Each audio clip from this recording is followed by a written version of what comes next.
Bien, ahí estamos. Oficialmente empezamos la clase. Buenas tardes a todos. ¿Ven la pantalla? ¿Me ven a mí? ¿Se ven en la franja al lado, tal vez? Voy a comenzar la clase señalándoles que como nuestro norte es llegar a los universales lingüísticos, las tipologías y los parámetros, en esta clase vamos a hacer dos cosas. Vamos a hacer algunos ejercicios que tienen relación con este preámbulo de llegar allá y vamos a también a cerrar el asunto de los pidgin y creolé en términos de la importancia que tienen para nosotros en este contexto de generación de lengua y de poder ver cómo las lenguas realmente en la práctica funcionan. ¿Ya? Bien, aquí está la lengua, el análisis del malayo indonesio. Cuéntenme por favor si pudieron hacerlo, quién pudo hacerlo, quién no pudo hacerlo, para saber más o menos a qué atenerme y cómo vamos a plantear la clase, si vamos a revisar, si dejamos tiempo para trabajar. ¿Ah? Ahí hay una foto primero del sudeste asiático donde está Indonesia y Malasia. Si quieren, por favor, me comentan en el chat si pudieron hacer o no pudieron hacer el ejercicio. Así libremente, no es punitivo, es para saber. ¿Ya? Eh, el malayo es un idioma, un conjunto de idiomas oral escrito empleado principalmente en el sudeste de Asia, conocido localmente como Bahasa Melayu. El indonesio, Bahasa Indonesia, es una variedad del malayo normalizada y aprobada como idioma oficial en Indonesia, al igual que el malasio. En realidad, entonces, es una norma estándar que lo que permite es que se puedan entender un montón de hablantes que están en una zona de alta transacción lingüística y de transiciones. ¿Ya? Ya, bien. A ver, ahí tenemos algunos ya a medias. Ya. Bien, bien. Ya. Bueno, ahí hay tres personas que están declarando si lo hicieron o no lo hicieron. Ya, vamos a hacer entonces un alcance sobre esto. Les dejo ahí la recomendación si quieren echar una mirada a ese libro. Ese libro es muy bueno, el compendio de lenguas del mundo. Ojéenlo porque si tienen interés en trabajar en alguna lengua que no conozcan, aquí hay lenguas que uno no conoce y que pueden ser interesantes como para hacer un análisis. ¿Ya? Vamos entonces a las respuestas. Creo que entonces que vamos a tener que ir por partes. La primera parte tiene que ver con aislar e identificar todos los morfemas de los ejemplos y agruparlos en categorías. ¿Ya? La indicación es si existen morfemas inflexivos y morfemas derivativos. ¿Ya? Si uno hace el análisis, preponderantemente trabajando cada uno de las partes que hay acá, nos vamos a encontrar con que van a aparecer de manera bastante natural lo que son morfemas inflexivos y morfemas derivativos. Entonces, pensando que hay algunas personas que sí lo hicieron, que me están comentando, y quienes no, el silencio otorga, o sea, si los demás no están comentando es porque no lo hicieron. Entonces, tenemos que buscar un intermedio, eh, una bisagra para ir avanzando. Voy a hacer lo siguiente. Les voy a plantear en este listado acá, al lado izquierdo las llamadas, comillas, palabras, y al otro lado las partículas. Partículas vamos a entender todo lo que tenga que ver con expresiones que estén relacionadas con esta raíz verbal que tiene distintas declinaciones. El caso, si ustedes van al número 4, donde aparece menyual, menyual aparece después en la número 6, yualán, en la número 7, diyual, en la número 8, penyual. ¿Ya? De tal manera que nos encontramos con que hay algo con yual, que es lo básico, y hay otras partículas que están alrededor de. Por eso le llamo ahí al lado derecho partículas. Luego nos encontramos al lado izquierdo con palabras. Estas palabras, voy a pasar rápidamente a mostrarlas, son las siguientes: ini, itu, kuda, caín y vagus. ¿Ya? Por una cuestión de tiempo, voy a despejar esa incógnita inmediatamente, de tal manera de poder avanzar. Entonces, con ini, itu, vamos a encontrarnos algo bien particular que no pasa con las otras, que son palabras fijas. ¿Mm? ¿Las ubicaron? ¿Dónde están las palabras? Coméntenme en el chat o en el audio, digan sí, no. O si alguien no lo ha visto, por favor. Ya. Gracias, Andrea. Bien. Perfecto. Ya. Entonces, voy a quedarme en ini e itu. ¿Ya? Fíjense lo interesante de ini e itu, que ini aparece en la primera expresión como en posición izquierda, al lado del sustantivo, kuda. En cambio, itu, que aparece en la número 4, aparece en posición derecha sustantivo, el sustantivo kuda. Es el mismo sustantivo kuda, caballo, pero en la primera, ini, posición izquierda, derecha, kuda. 4, posición izquierda, kuda, derecha, itu. Luego, ini, en la número 7, aparece en posición derecha, lo que quiere decir que hay algo aquí con la posición, porque ini se nos manifiesta tanto en la posición izquierda como en la posición derecha, lo que quiere decir que itu podría estar actuando de la misma manera si estuviese en posición izquierda. No tenemos más corpus, solamente tenemos esta muestra. Por lo tanto, podríamos suponer que aparecería de esa forma. Entonces, ¿qué les parece al respecto? ¿Hay alguna conjetura que pudiésemos establecer a partir de la posición de ini e itu de manera relevante? ¿Se les ocurre? Quienes ya hicieron algo, trazaron líneas, podrían comentar, por favor. Y quien no, también puede ser de manera intuitiva. Si esto también puede funcionar ahora mismo, ahora ya. Andrea dice que cambia el foco de la oración. Ya, me estaba escribiendo solamente a mí, Andrea. Trata de mejor escribámosle a todo el mundo. Ya. Javiera dice, puede ser que es por la presencia del verbo. Ya, eso es interesante. ¿Se fijan? ¿Podrías comentar, Javiera, al respecto? Comentar un poquito más al respecto. ¿Por qué tú sientes que ahí tiene que ver la posición del verbo? ¿Tú me escuchas? Te escucho, perfecto. Ya, fantástico. Según yo, como en la 7 dice el dijual, creo que, Ujú. eh, el, el ini Ujú. va a la derecha del sustantivo. Pero es que es súper simple lo que yo pensé porque en el otro solamente sale como una oración simple, en el primero. Exacto. No, es que eso es lo que tenemos. Si no podemos Mm, conjeturar nada más, tenemos que solo atenernos a lo que tenemos acá. No tenemos ningún manual, ninguna gramática, ningún estado de reglas ni principios, solamente lo que hay acá. Y el hecho de que tú menciones que en la 7 aparece el verbo vender, ya, básicamente está el verbo vender. Entonces no está el verbo ser, como en el caso de la uno, de la 2, de la 3. Entonces debe haber algo relacionado con el verbo. Recuerden que no es gratuito, que el verbo ser y estar es un verbo irregular en todas las lenguas que nosotros conocemos, más cercanas. ¿Por qué no podría ocurrir lo mismo con esto? ¿No estaríamos en presencia de un universal del lenguaje aquí? Que parece ser que este tipo de verbos puede ser irregular. Ya, esa es una conjetura, súper bien. ¿Algo más que quisiéramos comentar? ¿Qué les parece?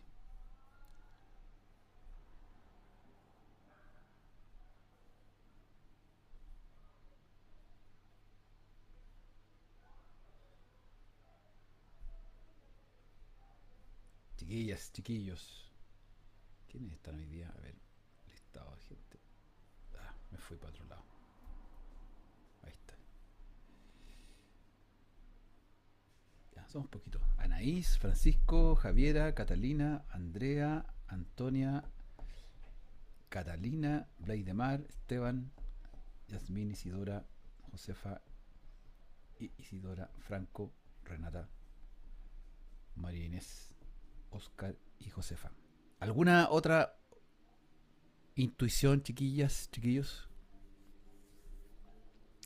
¿Se les ocurre algo? Lancen a una hipótesis. ¿Qué podría ser? Fíjense lo que acabo de poner yo ahí a la derecha. Ini, posición izquierda más sustantivo, igual a sustantivo más itu, inu, posición derecha, igual a. ¿Qué querrá decir?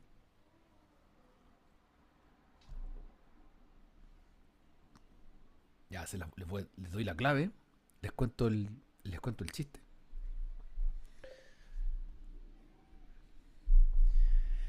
Fíjense que ini kuda en la número uno está jugando a ser pronombre, porque está en posición ini kuda. De tal forma que ini ali también. Y la posición pronombre quiere decir que está en lugar de un nombre. Por lo tanto, lo que está a la derecha de ini es parte del predicado. De tal forma que el verbo ser, en este caso, pareciera ser que está omitido. ¿Mm? Alguien lo mencionó, eh, Franco, parece que fue Franco el que mencionó eso en la clase anterior, que parecía ser que el verbo ser estaba omitido. Bueno, no está el verbo ser, claramente no está el verbo ser ni en uno, ni en dos, ni en tres, de tal forma que lo que parece ser en el número 6 y tampoco en la 8, el verbo ser parece que se omite, parece que se está implícito dentro de la estructura oracional. O sea, la posición de ini, en este caso, hace que sea un pronombre. En cambio, cuando está en posición de derecha, como en el caso de la número 4, dice ese caballo. Imagínense que la número 4, itu, fuera ini, y fuera Ali, Menjual, Kuda, ini. Entonces sería Ali vende este caballo. De tal forma que eso nos demostraría que Kuda, Itu, es una frase sustantiva donde el Kuda Itu, la número 4, ese Itu está en posición de adjetivo demostrativo con respecto a Kuda. ¿Ves la lógica que hay ahí? O sea, logramos observar que la posición es importante para entender el rol de pronombre o adjetivo, primero, y segundo, que el verbo ser parece estar implícito. No así el verbo vender, que el verbo no es irregular, es un verbo regular, o un verbo que, al margen de cómo se conjugue, es un verbo que debe existir, no puede subentenderse. Vamos a las partículas de la derecha. Fíjense que ahí yo marqué en rojo las partículas que están con la raíz. Cada una de las raíces es como llamamos en lingüística una base léxica, una raíz o base léxica. Eso está en negro, pero en rojo está la partícula o el morfema que entrega una noción especial. Entonces, si podemos analizar el significado de cada una de ellas, como aparece acá, fíjense que menjual tiene que ver con la noción de vender, yoalan, mercancía, dijual, vendido, porque está en pasiva, y penjual, vendedor. Entonces, podríamos responder la siguiente interrogante. ¿Tenemos morfemas inflexivos y morfemas derivativos?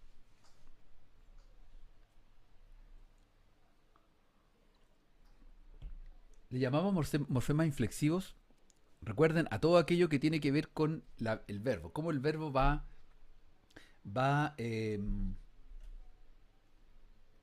conjugándose. En cambio, el derivativo tiene que ver con los cambios de categorías gramaticales. ¿Recuerdan los cambios de categoría gramatical? Si uno le pone un morfema, transforma un sustantivo en un adjetivo lo transforma en verbo, etc. Pero acá la inflexión tiene que ver estrictamente con la conjugación. Entonces, en esas cuatro expresiones que están ahí a la derecha arriba, podríamos decir que algunas son catalogables como morfemas inflexivos, las partículas que están en rojo. Pueden ser morfemas inflexivos o pueden ser morfemas derivativos. Lancen por favor su intuición lingüística. ¿Se entiende la pregunta?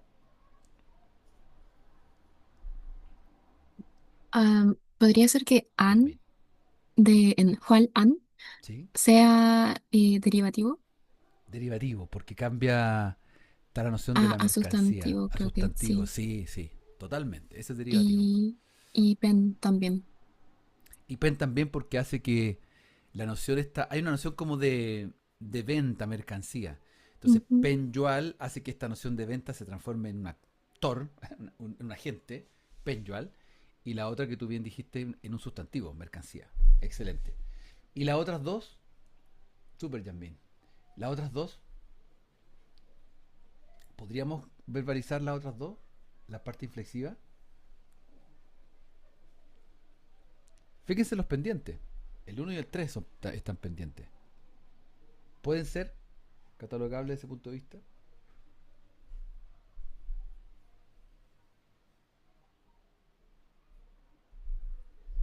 Cambia el tiempo. ¿Cuál cambia el tiempo, Francisco? ¿En Ali menjual o en dijual? Coméntame, por favor, ¿a qué te refieres con eso? Menjual y dijual. Ya, Hay conjugaciones, exactamente. Nos encontramos con conjugaciones. Bien, bien, bien, bien. Menyual, men tiene que ver con la tercera persona singular de vende. Porque si no, ese yual con ese men está relacionado con la acción que Ali hace de vender. Por lo tanto, debería ser tercera singular. Y el di debería ser la noción de pasividad, porque kuda ini dijual ole, kuda ini, este caballo, caballo este, dijual ole, vendido por, ole debería ser una preposición, por Ali. Eh, Javier dice, los dos cambian el foco, ¿no? Si uno es pasivo. Claro, exactamente. La primera, el men tiene relación con una oración activa en tercera singular, debe estar marcando la tercera singular, y el di tiene que ver con una pasividad, de tal manera que lo que nos encontramos acá, más lo que mencionaba Yasmín, nos encontramos con una lengua que marca morfológicamente las nociones gramaticales indispensables, tanto en el carácter inflexivo de los verbos como en el carácter derivativo. O sea, en otras palabras, tiene procedimientos similares a la lengua española, francesa, inglesa, etcétera. Si lo pensamos solo en las lenguas romances, tiene procedimientos similares. Ahora, el repertorio de elementos que tiene va a ser distinto, obviamente, a otra lengua, pero están esos elementos. ¿Se entiende el ejercicio?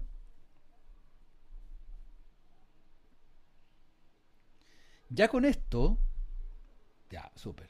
Ya con esto, si no alcanzaron a hacerlo, y para efecto de que los que alcanzaron, perfecto. Si no, no les voy a contar la segunda parte de la historia. La vamos a revisar a la vuelta de la siguiente clase. ¿Mm?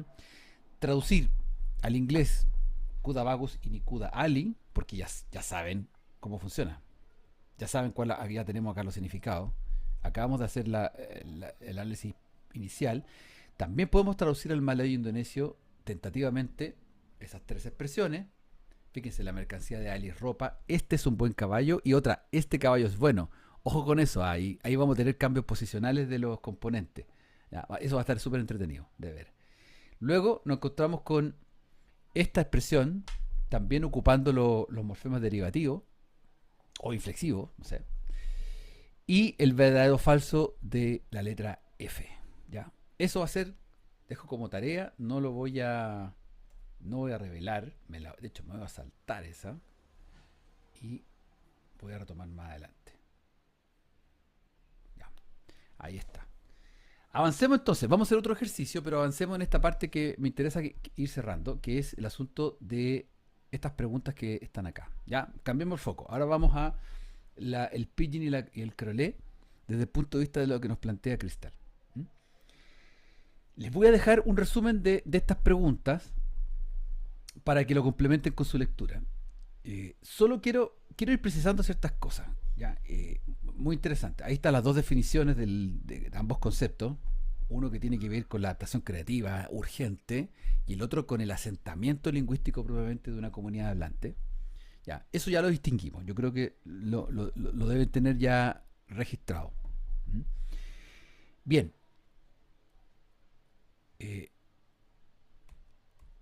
Hay ciertos conflictos en este fenómeno. ¿Ya? Y esto tiene mucho que ver con las actitudes sociolingüísticas que tenemos los hablantes, tanto que hablamos una lengua que la sentimos nuestra, como otras lenguas que sentimos distantes o que sentimos que no nos pertenecen. Tanto lenguas como variantes dialectales y como conflictos, sobre todo lo que tiene que ver con ciertos conflictos de migración. ¿Ya? Aquí aplica mucho a eso. Fíjense el asunto de la decreolización y la hipercreolización. ¿Ya? Este es un conflicto social, básicamente social, de valoraciones, de variantes. ¿Ya? Una forma estándar de una lengua de la que deriva suele coexistir con otra. Y se produce que a veces se decreoliza, o sea, como el criollo no tiene estatus, muchas veces es preferible que los hablantes no hablen esa lengua porque se sienten disminuidos. Por lo tanto, se producen procesos de descriollización, como de pérdida de la lengua. ¿Ya? Y eso produce una distancia. Por otro lado, la variante más aguerrida va a ser lo contrario, va a ser una reacción totalmente agresiva y va a hipercriollizar. De esa forma va a tratar de luchar a través de su lengua vernácula, su fuente vernácula o su fuente prestigiosa, va a luchar contra quien trata de oprimirlo lingüísticamente hablando. ¿Ya? Y ese fenómeno no es teórico, ese fenómeno ocurrió en el inglés afroamericano en el siglo pasado, todo el siglo pasado y anteriormente.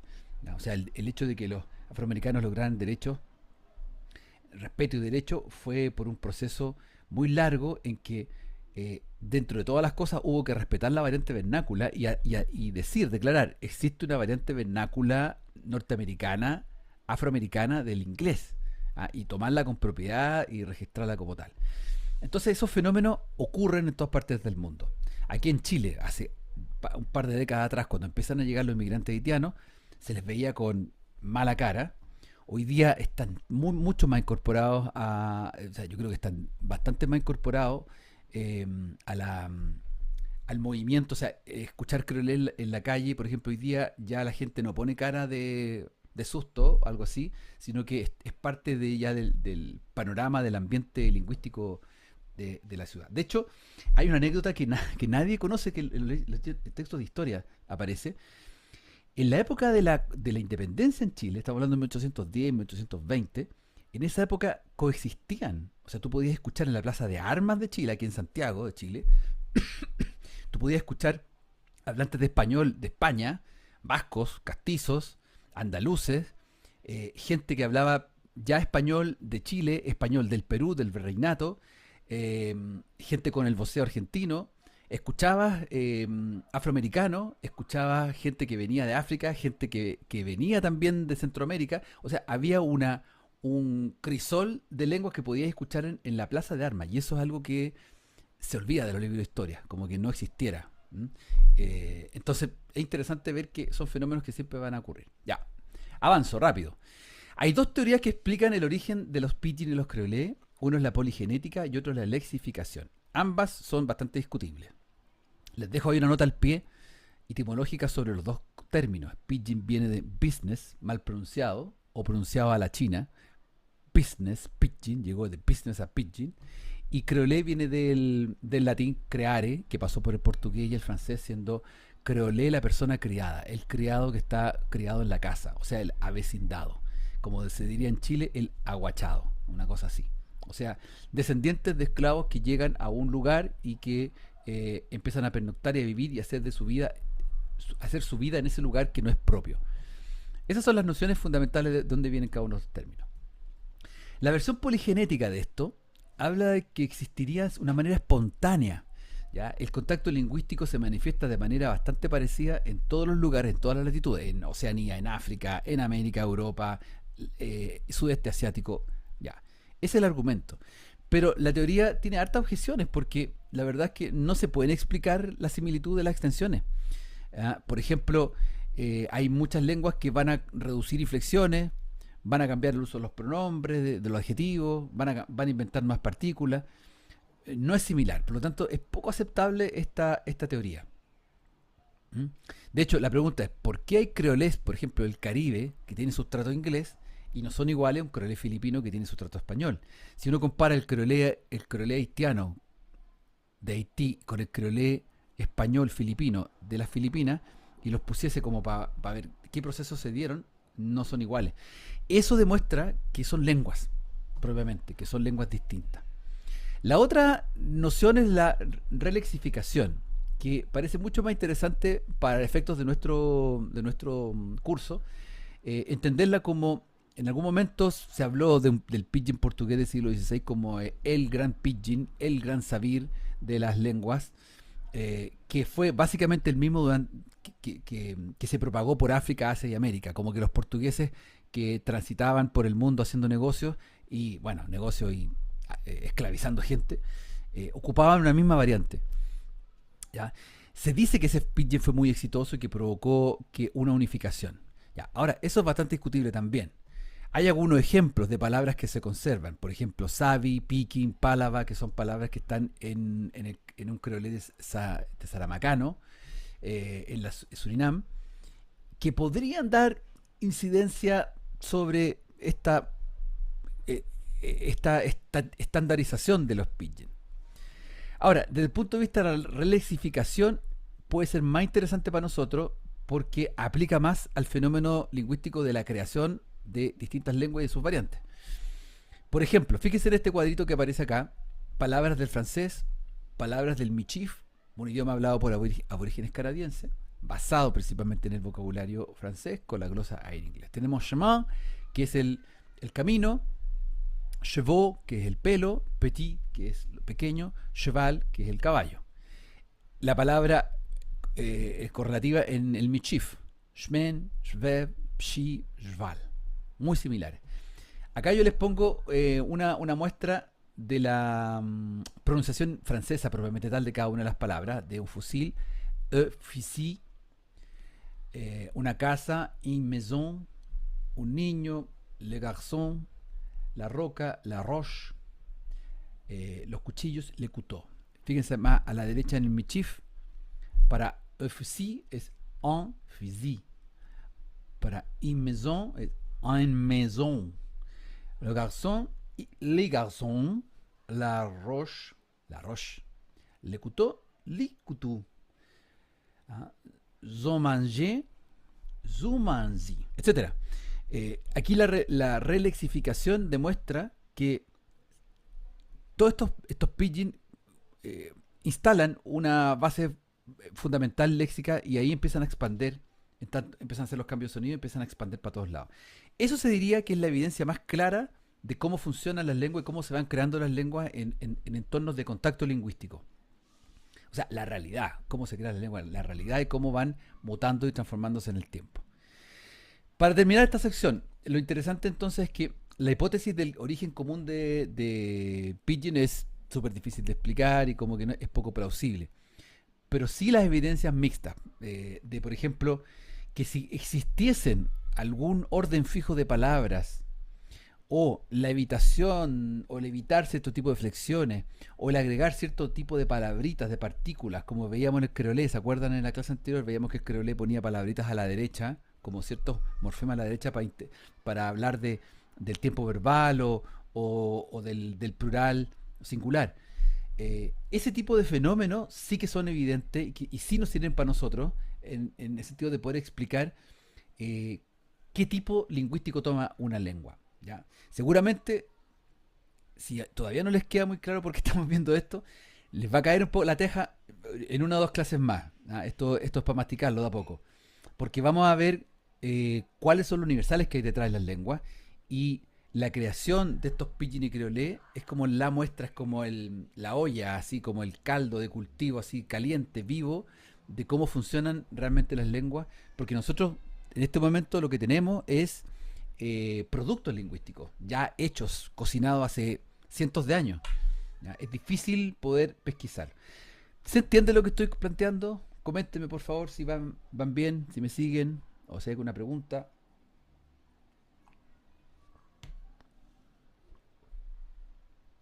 Profe, yo tengo una duda Sí, que no terminé de entender muy bien, que era la poligenética y la relexificación.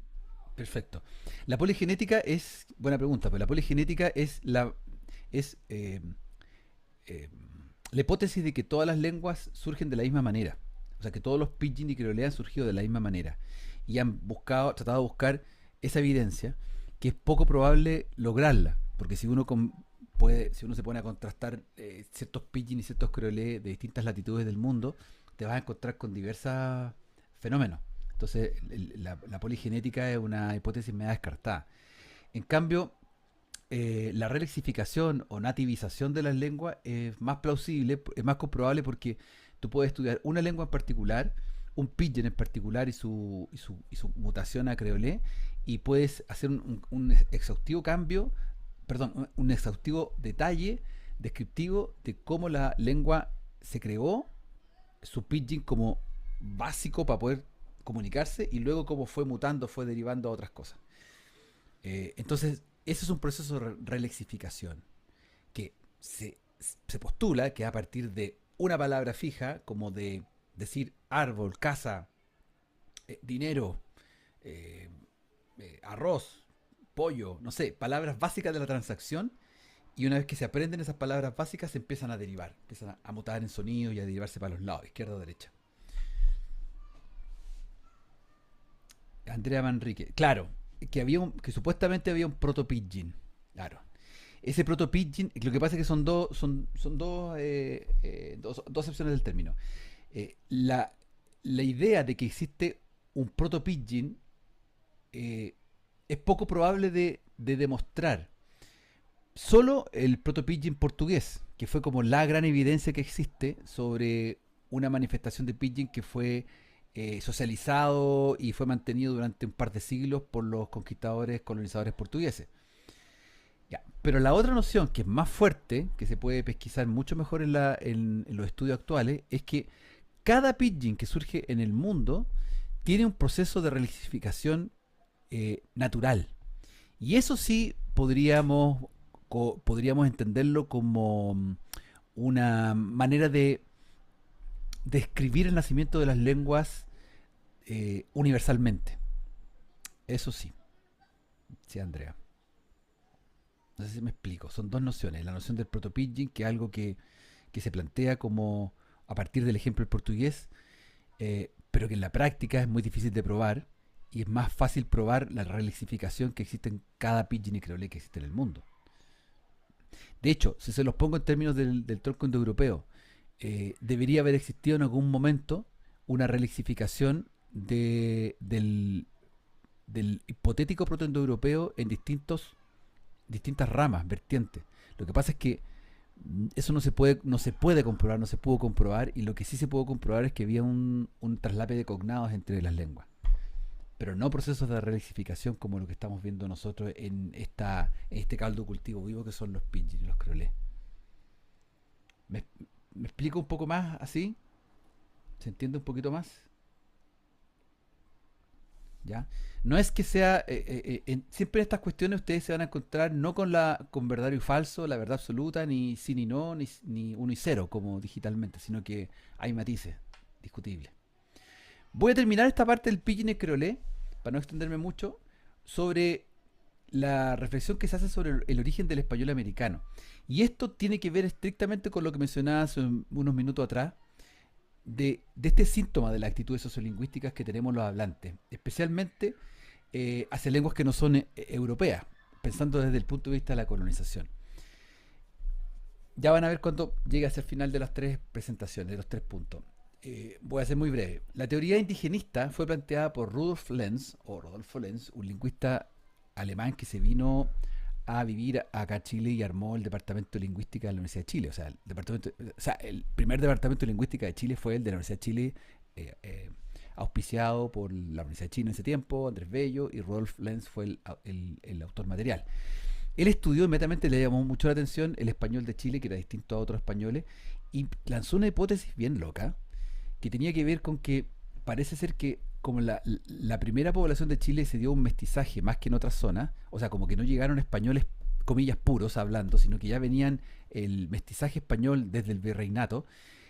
Parece ser que en Chile hay un sustrato muy fuerte de araucano, o mapuche, picunche, o sea, todo lo que se hablaba en la zona central, en términos de lengua indígena, fue lo que aportó al español. Fíjense que eso nos pesó mucho, porque siempre todo lo que fuese español de Chile con un sesgo medio indigenista era considerado como de segunda categoría. Ese prejuicio sociolingüístico fue muy potente por mucho, mucho, mucho tiempo. Otra teoría que planteó el famoso dominicano Pedro Enríquez Ureña, que uno lo estudia cuando estudia sociolingüística en algún momento de la vida. Él planteó una cuestión muy interesante. Planteó que la base del español americano no era propiamente de un par de pueblitos, sino que venía de un componente, un encuentro propiamente de el sustrato indígena del que se hablaba en América con fundamentalmente la variante andaluza de España. Y con eso él se formula esta teoría poligenética, como que la base del español americano es la forma americana que se adquiere con esta llegada de españoles más los autóctonos que hablaban acá, como ese sustrato fuerte. Lo que sí, eso es súper claro y muy evidente, es que tenemos una cantidad de préstamos lingüísticos de distintas lenguas autóctonas que es fundamental y que ha permeado todo el español.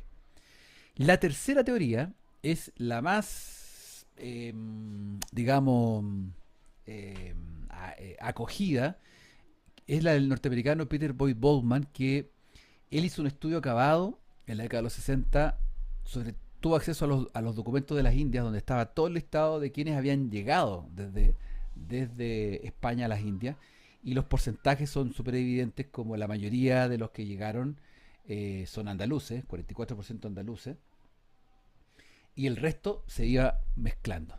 Por lo tanto, el sustrato del español es más bien andaluz, más que indígena propiamente tal, o sea que es el sustrato del español. Entonces, ¿qué tiene que ver con el pidgin y el creolé? De nuevo, que estos procesos fueron más o menos recientes. Claro, estamos hablando de 300 años, 400 años de transición. Pero es algo muy reciente en la historia de cualquier lengua. Si pensamos que el indoeuropeo se demoró 3000 años en articularse como lenguas autóctonas, o sea, lenguas propias como las que hablamos el español de hoy. De tal forma que este es un proceso muy rápido que se dio de origen de lingüístico y de entrecruce. Eso, eso es un antecedente que necesitaba que ustedes lo tuvieran en consideración para la reflexión que va a venir después con respecto a las lenguas. Yo creo que después les va a hacer más sentido. Pero bueno, no, ahí vamos avanzando. Acá hay un ejercicio. Yo estos ejercicios ya se los dejé en el Drive. Pueden acceder a ellos y bajarlos, tenerlos ahí si los pueden manejar. Aquí tengo un ejercicio sobre expresiones del turco que vamos a intentar hacer ahora mismo, ya en el tiempo que nos queda. Fíjense, acá tenemos un listado de 26 expresiones del turco. ¿Qué les llama la atención de estas expresiones? Coméntenme. Observaciones, así, rápidamente, intuitivamente. ¿Qué es lo que ven? Ya empiezan con E, todas. Sí, perfecto. Muy bien, empiezan con E. ¿Qué más? El F, más o menos. Como que le agregan morfemas para cambiar si es plural o singular o la posición y eso. Exacto. Voy a conectar lo que dice Andrea. Son una palabra, pero una palabra adentro que hay morfemas que permiten ver distintos significados. ¿Cierto? Fíjense en la primera columna las que refieren a mano. Mano, al principio aparece mano, el, the hand, ¿ya? No es a hand, sino que the hand, o sea, la mano. Después viene el eyer, vamos a leerlo así tal cual, eyer, manos. Pues ejim, mi mano. Después saltamos a las 6, eyerimiz, nuestras manos. 7, eyerimde, en mis manos. Después saltamos a la 10, eyerim, mis manos. 11, eyerinice, a tus manos. 13, elin, tu mano. Ya, hasta ahí nomás. Ya es suficiente. Entonces, chiquillas, ahí está el listado. ¿Qué hago? Ustedes tienen el documento en su Drive, pueden acceder a ello. Entonces, voy a hacer lo siguiente. Esa, revísenla ustedes. Es más fácil, más accesible. Revísenlo ustedes en el Drive, si lo pueden mirar, excelente que sea. Y les voy a dejar esta grande para que ahí puedan buscar y especular de qué forma corresponde a cuál, porque lo que nos piden es listar los morfemas turcos que corresponden a las palabras inglesas que están a la derecha. ¿Se entiende el ejercicio?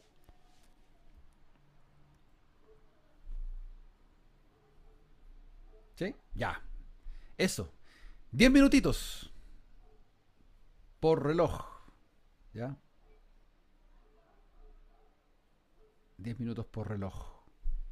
Yo me salgo de aquí. Voy a estar acá, pero las espero. ¿Qué horas tengo yo? Las de 18:47 a 18:57. Ahí estamos.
¿Hay alguna pregunta? ¿Cómo van?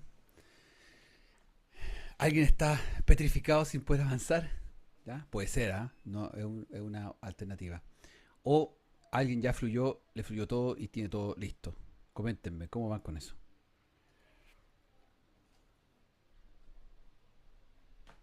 Ya, bien. Súper. Bien, bien, bien. Esto es interesante porque uno se encuentra con otro tipo de lenguas que eh, se mueven, se comportan de otra manera, que son súper distintas, que uno piensa, dice, wow, ¿cómo voy a aprender? ¿Cómo podría yo hablar esto? Ya, esa es una dificultad. ¿Cómo podría hablar yo esto? ¿Sí? ¿Cómo podría aprender esto? Debe haber un método de enseñanza de esta lengua que sea particular y sí que lo tiene que haber, porque si no, no podríamos.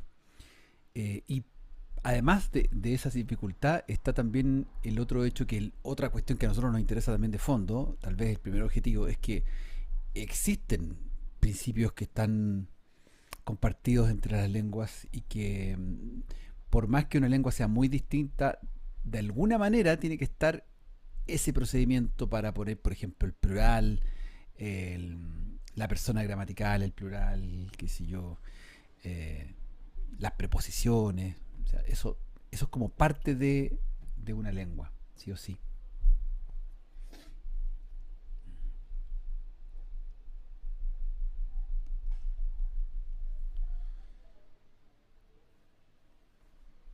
Ya, nos queda poquito.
Ya, me pasé un minuto y medio, más o menos.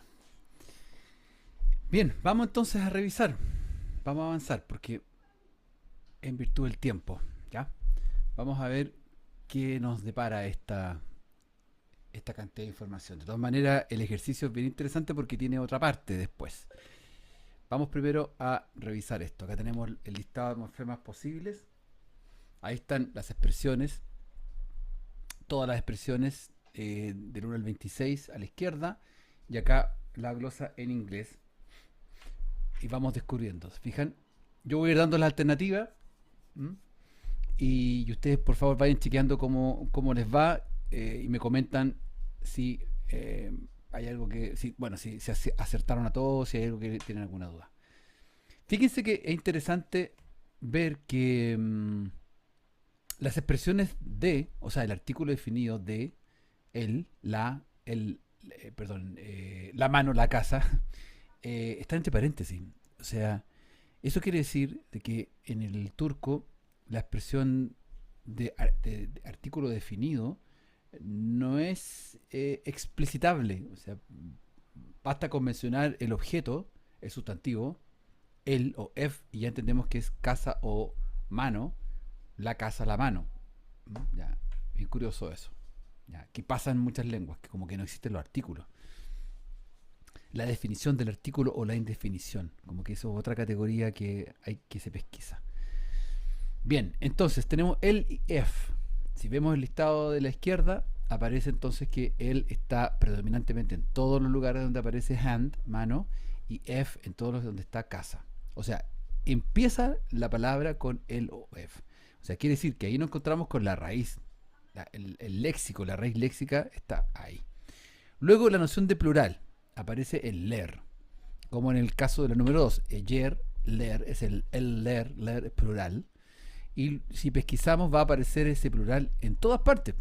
Fíjense que ese ler va a estar en la número 6, que está el ler. En la 7, ler. En la 8, ef ler de. Fijan, ese ler se manifiesta fijo, como la categoría plural. Después la categoría del posesivo, my, mi, es im, como en la 3, el lim. O en más abajo, en la número 10, el ler im. O sea, im al final está siempre como el posesivo. Luego, our, nuestra, posesivo nuestro, our, aparece en imis. La número, por ejemplo, la número 6, our hands, ¿ya? En el lerimis. O sea, el, mano, ler, plural, la noción de plural solamente, como la S, digámoslo así. Después im, que es el posesivo, pero el imis es el posesivo plural, our. Hasta aquí, ¿cómo van?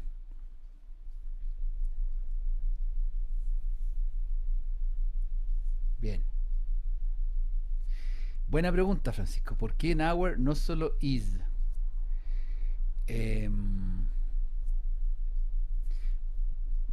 Mira, cuando revisa toda la evidencia,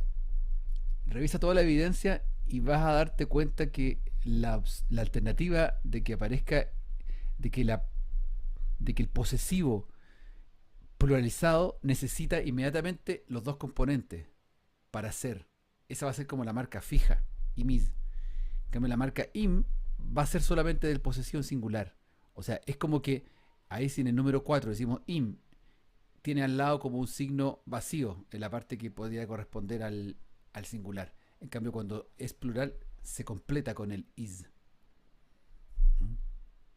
Esa es la lógica que va apareciendo. Vamos a los plurales con tú, your. ¿Qué pasa acá? Aquí aparece el plural en la marca in, con el your singular, el tú, ¿ya? Que está ya en, por ejemplo, la número 13. El lin, in, tu mano. Y si vamos a, ¿está tus manos más abajo? No está tus manos, si está con una preposición. Ya, pero ahí mismo, en la número 11, dice a tus manos, aparece el lerinize. O sea, iniz. ¿Te fijas? Ahí está el parámetro que se va manifestando de manera estandarizada. O sea, singular es la marca, la garantía de im, primera persona, in, segunda persona, tú, el tuyo, y ahora a eso im y a ese in le agregamos is, para que sea plural, primera plural o segunda plural. Interesante cómo se va, cómo la lengua va articulando, va ordenándose. ¿Ah? Hay una organización detrás. Luego la preposición to, o sea, hacia un lugar, es con la e. Por ejemplo, la número, una más simple, en la número 5, to the house, eve. Ev es la casa, fíjense en el 4, ev, casa. Y luego ev es a la casa, por lo tanto esa e tiene que estar cumpliendo la función de la preposición a, hacia un lugar. Lo mismo ocurre con la preposición de, para in, para en. Si ustedes se fijan en la número 8, donde aparece casa, en las casas, ev, casa, lerd, que es el plural de casas, eflerd es casas, y de es el in, la preposición in, eflerd de, en la casa. Y la número 10, then, from. O sea, fíjense cómo nos encontramos al principio. Número 1 y número 2 tenemos dos bases léxicas, dos raíces. Luego empiezan a aparecer los otros morfemas. La pluralidad, por un lado.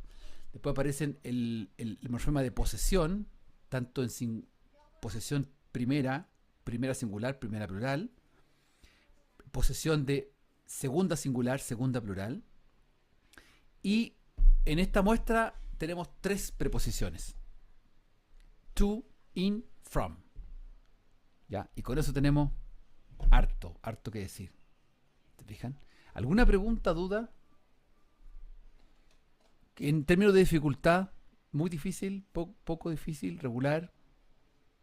¿Cuándo le agarraron la mano? ¿En qué momento? ¿O desde siempre?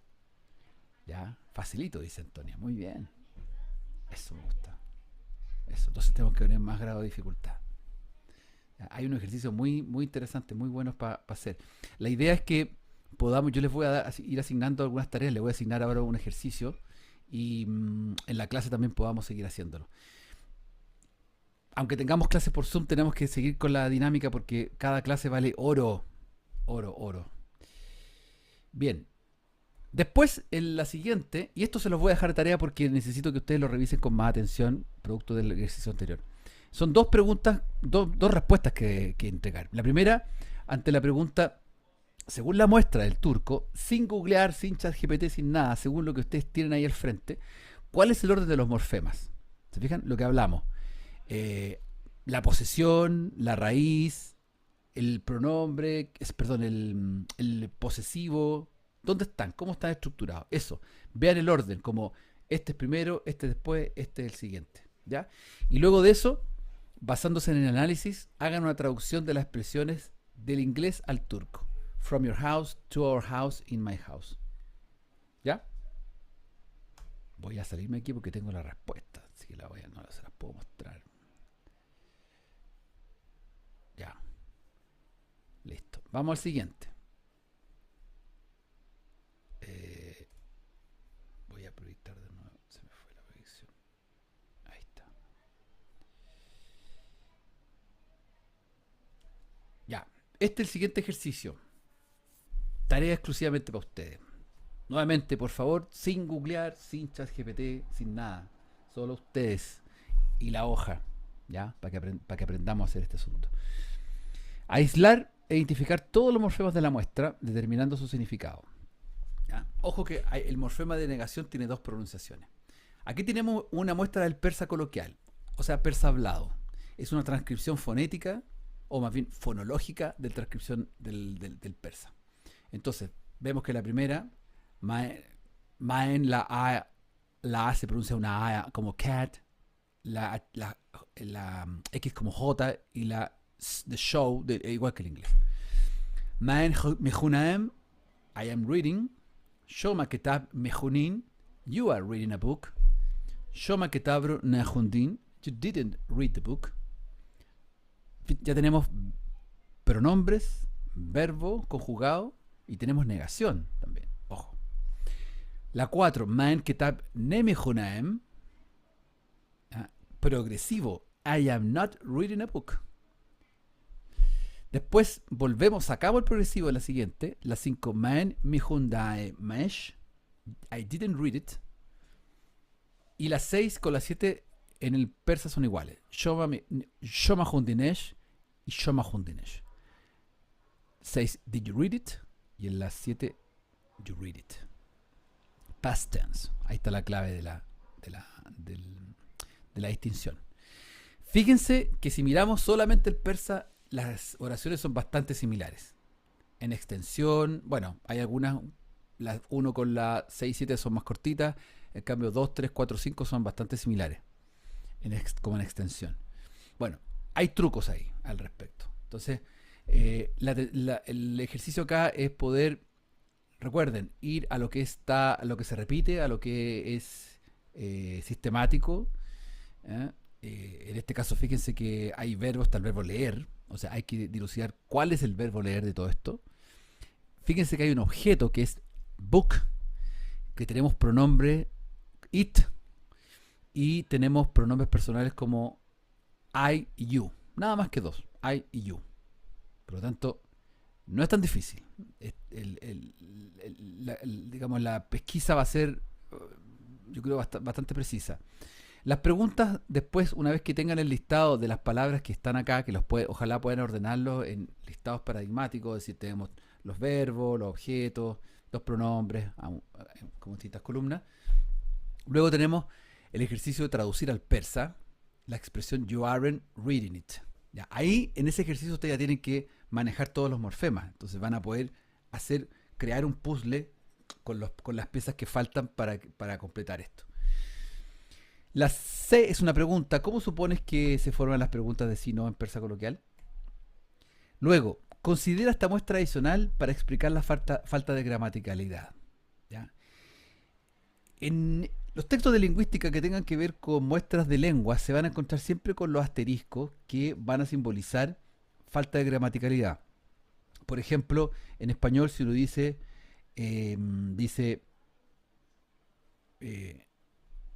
te lo voy a pasártelo. ¿Ya? Suena horrible. Te lo voy a pasártelo. Pero se entiende. Es adecuado y se entiende. La gente, ya te lo voy a pasar, te lo paso, te lo voy a pasártelo. Sabemos que es una redundancia y como redundancia está incorrecta gramaticalmente. Entonces, eso es lo que, más o menos, el sentido de esto acá. La número 8, Maen Shoma mi binaem, I see you. Y la 9, Maen Shomaro mi binaem, es I see you también. Pero la 8 parece que no es gramatical. Entonces, a propósito del conocimiento que ustedes ya obtuvieron de sus observaciones en la muestra, van a poder totalmente declarar por qué la 8 no es gramatical. Y la última, para expresar un verbo en pasado progresivo, estaba leyendo, estaba comiendo, etc. Los dos morfemas que aislaste en la parte A que se relacionan con el tiempo y el aspecto se usan juntos. Traduce al persa I wasn't reading the book. Ya con eso, llegar a eso, estrella de oro. Pregunta sobre esto. ¿Se entiende el ejercicio?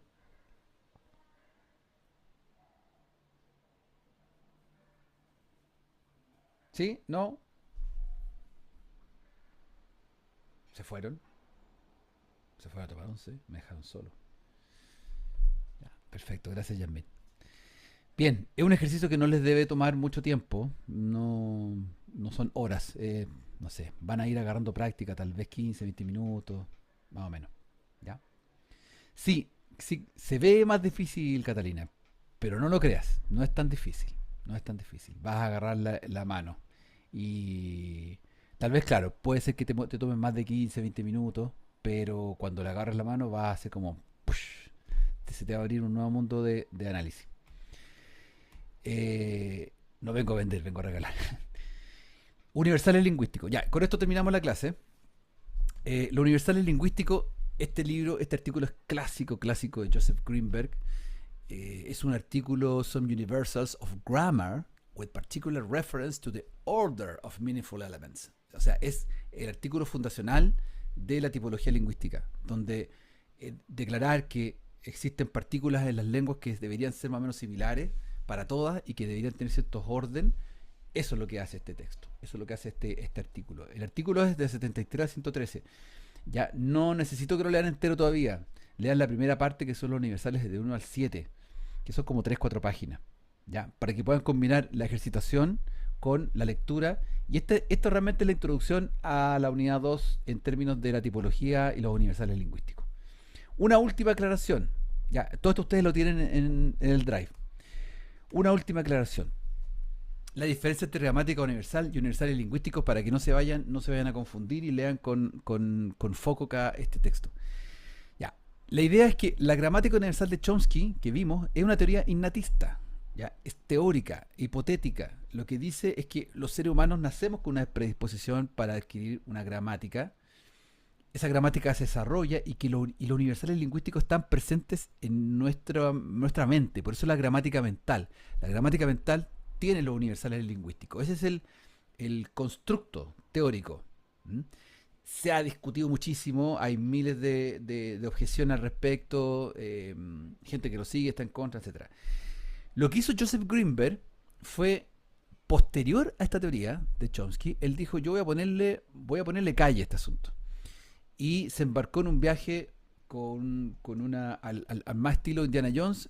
Se embarcó por el mundo con distintos investigadores que fueron a revisar lenguas en distintas partes del mundo, en terreno, y el enfoque es netamente empírico. Es decir, a través de entrevistas y análisis de corpus lingüístico de distintas lenguas, que ustedes van a ver en artículos cuáles lenguas son, de distintas familias, se descubrieron ciertos patrones, lo que se llama los universales lingüísticos. Es decir, aquí no hablamos de gramática mental, aquí hablamos de patrones que existen de verdad en las lenguas y que son transversales a las lenguas, independiente de la familia lingüística. ¿Ya? Esa introducción es clave.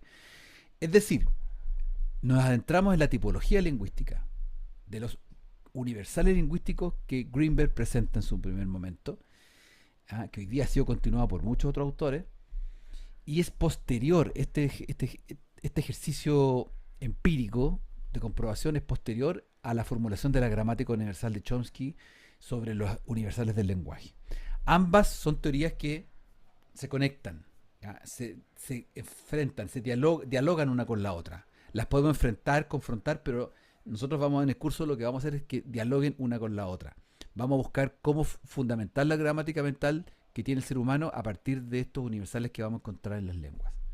¿Ya? Eso es todo por hoy. ¿Alguna pregunta, comentario que hacer? ¿Ya? Traté de ser lo más conciso posible para que tengan la información precisa. Si de repente hablé un poquito más, que la idea fue que dejarles digamos la idea bien construida. ¿Ya? Gracias, Yasmin, a ti, gracias a ustedes, Javiera, gracias, que estén muy bien. Nos vemos, les voy a dejar en el correo el link al video y el recordatorio de las tareas, ¿ya? Porque es interesante, es importante que lo hagan. Y nos vemos ya la próxima semana, creo que el próximo viernes, porque el lunes es feriado. Así que nos vemos el próximo viernes. Que tengan un buen fin de semana, que lo pasen muy bien y nos vemos. Chaito. Gracias, profe. A Cuídense. ti. Chao igualmente.